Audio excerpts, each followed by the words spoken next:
So let me start off by, first of all, acknowledging and thanking you all for the intensity and the quality of the engagement you have shown over the last 2 days. What we noticed that the discussions over these 2 days represents one of the most concentrated deal structuring exercises that has been convened around West Africa's rice sector. Take a moment to reflect briefly on where the conversation started. We talked about the scale of the import bill, the untapped production potential, and now we are where it now stands in terms of what we want to do going forward. I would like at this stage to turn to the Accra Declaration. This is a document that has been drafted from your conversation that gives a political voice to everything this roundtable has sought to achieve. The Accra Declaration, a high-level political statement, is distinct from the compact, which will be the operational instrument.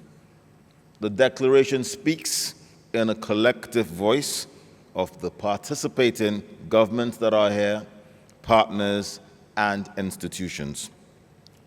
The declaration will affirm, broadly speaking, shared political commitment to rice self-sufficiency by 2035. It recognizes the importance of rice as a strategic commodity for food security, economic resilience, and intra-regional trade, and resolves to align national policies, public investment, and partnerships accordingly. At this stage, I'd like to invite my colleague, Mrs. Fatmata Sewo, the Acting Director of Agriculture and Rural Development at the ECOWAS Commission, to formally present this document to you.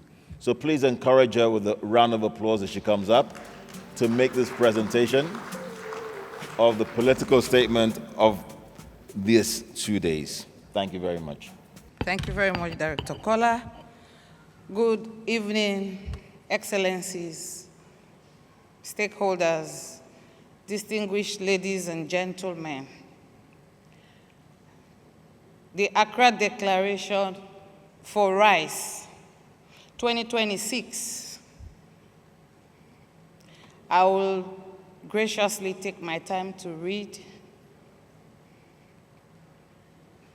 It is on investment and rice self-sufficiency in West Africa.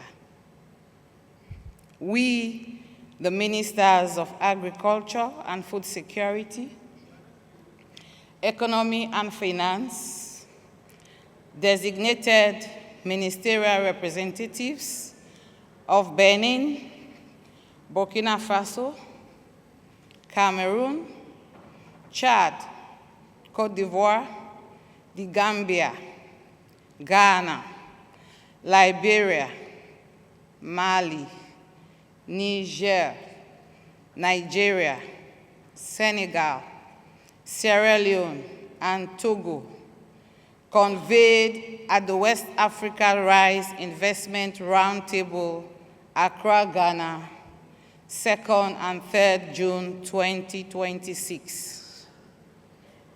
Recalling the Comprehensive Africa Agriculture Development Program, the Kampala CADEP Declaration on Building Resilient and Sustainable Agri-Food Systems in Africa, and associated CADEP Strategy and Action Plan 2026-2035, the Regional West Africa Agricultural Policy 2026-2035, reaffirming the Regional Rice Roadmap 2025 to 2035, endorsed by heads of state and government in Abuja, December 2024, as the unified framework for transforming West Africa's rice sector across 7 thematic areas and 12 priority production basins.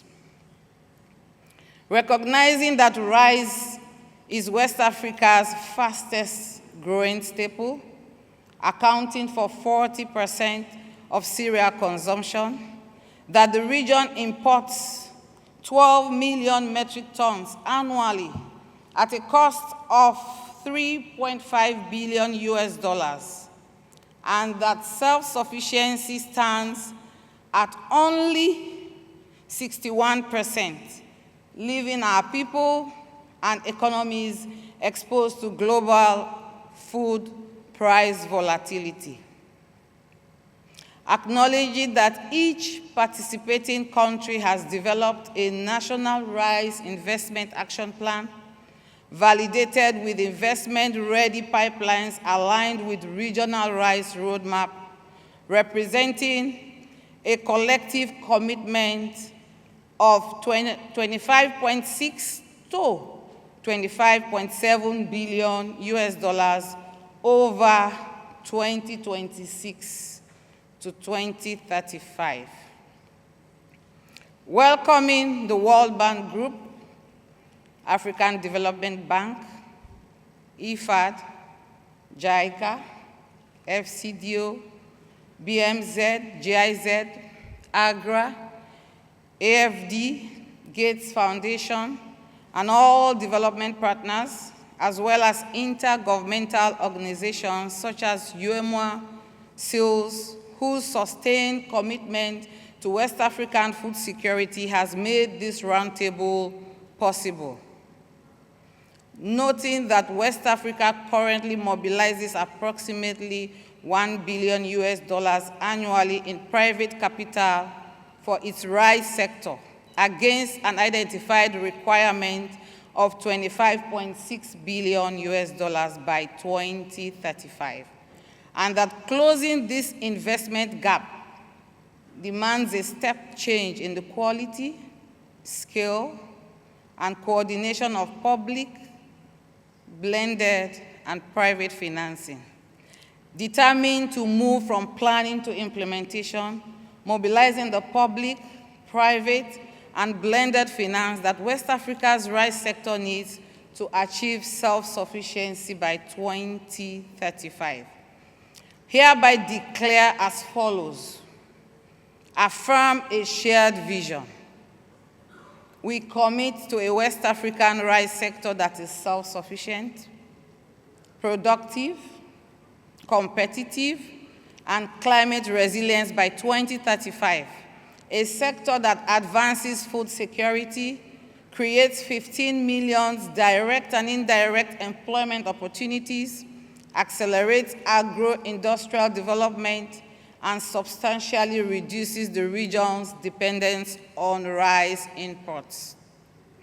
By 2035, we will have more than doubled annually paddy rice production, raised average farm yields from 2.1 to 4.1 tons per hectare, reduced post-harvest losses from 30% to below 10%, cut import dependence to below 15%, and ensured that women and youth account for at least half of all investment beneficiaries. We adopt the following 2035 transformation targets, whose measurement methodologies, baseline data studies, and revision procedures shall be established and maintained exclusively by the ECOWAS Commission through the EO Secretariat in consultation with member states and other regional partners. We commit to investment.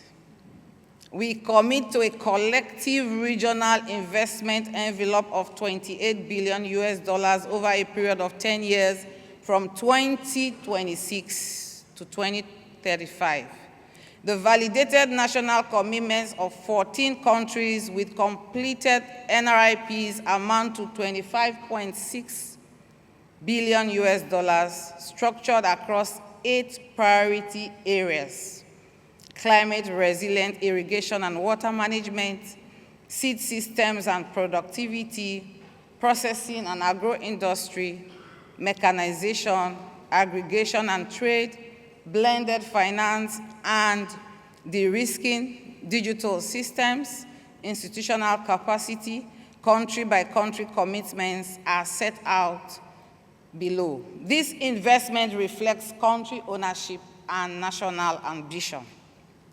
We commit to the stable policy conditions, regulatory environment, and budget allocations consistent with the CADEP 10% target that will enable this capital to flow and deliver results.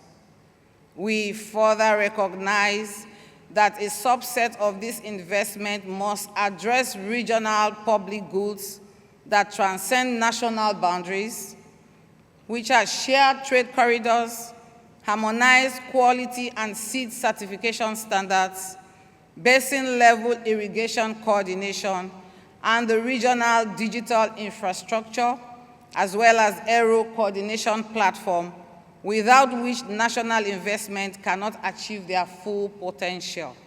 Women, youth, and smallholder farmers are the primary intended beneficiaries of every investment made under this declaration. Endorse a financing architecture.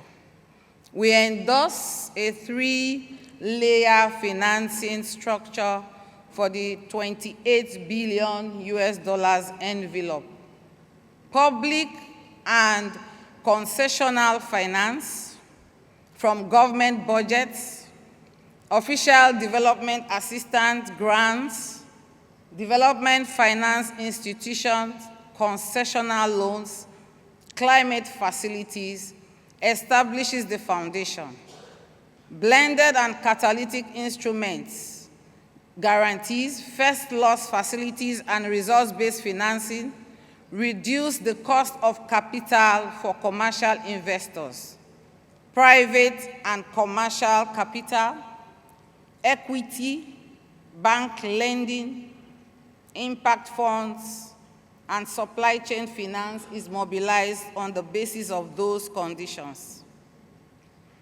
Acting under the authority of the ECOWAS Commission, in cooperation with other regional bodies, and as a designated operational area of the Regional Rice Investment Declaration, the ECOWAS Rice Observatory Secretariat will coordinate the architecture and facilitate co-financing across parties. Call upon partners and investors. The transformation of West Africa's rice economy is a shared endeavor that requires the sustained commitment of governments, development partners, and the private sector in equal measure. We therefore address the following calls to our partners. 1, to national governments. We call upon all national governments to create or strengthen an enabling environment, finance the operationalization of their national rice investment plans, support women and youth across the rice value chain, and enhance regular capacity building. 2, to finance institutions and donors.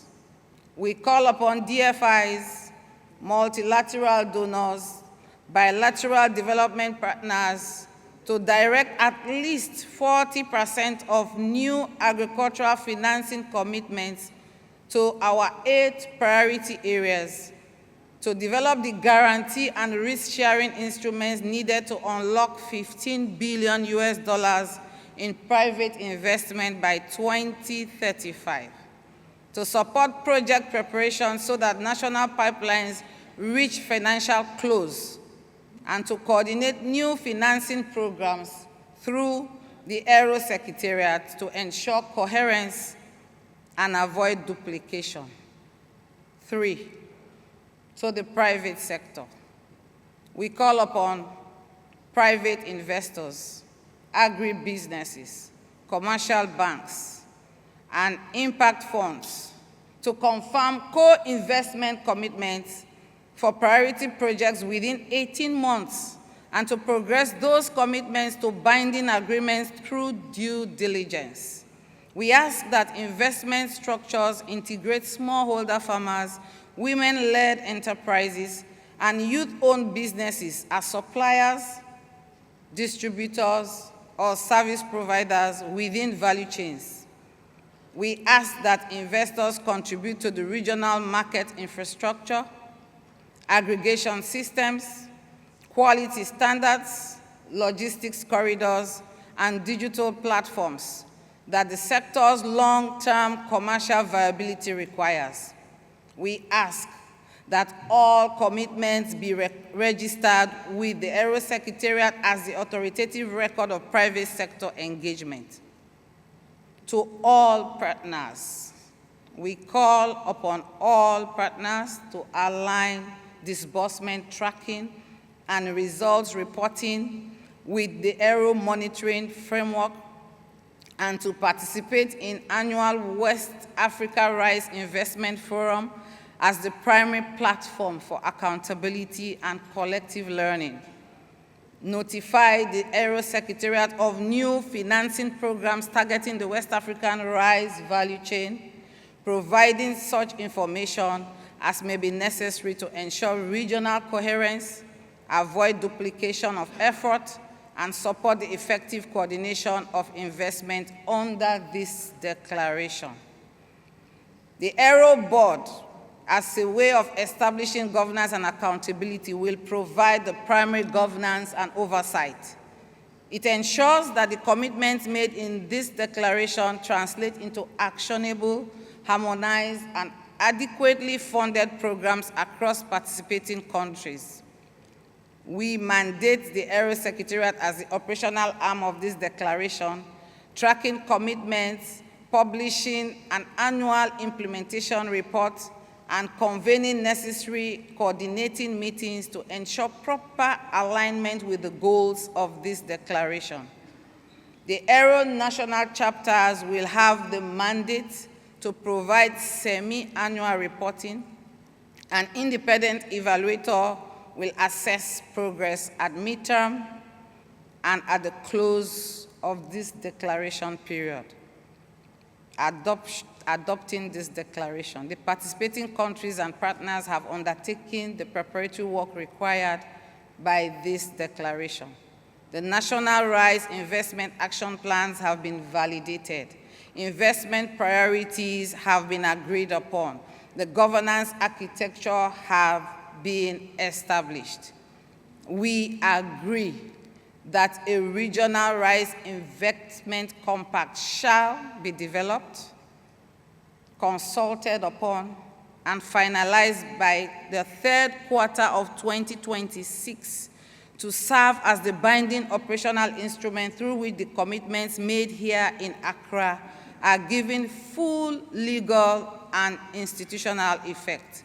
We call upon the international community, development partners, and the global investment community to recognize this declaration for what it is: a considered and collective commitment by the governments of West Africa to advance food security, strengthen their economies, and build a rice sector worthy of sustained investment. We call upon all partners to join us in giving effect to these commitments made in this declaration, done in Accra, Ghana, on the 3rd of June 2026, in the presence of the following stakeholders: ministers in charge of agriculture and financing of the following West African countries, ECOWAS Commission, regional bodies, finance institutions and donor agencies, technical and development partners, the private sector. Your Excellencies, distinguished ladies and gentlemen, this is the end of the draft declaration. Thank you very much for your attention. Thank you very much, Mrs. Fatmata Sewo. And I believe that acclamation seeks or provides an endorsement for that declaration that has been made. So once again, this is your declaration, the high-level political voice to the discussions, the commitments that have been made here over the last 2 days.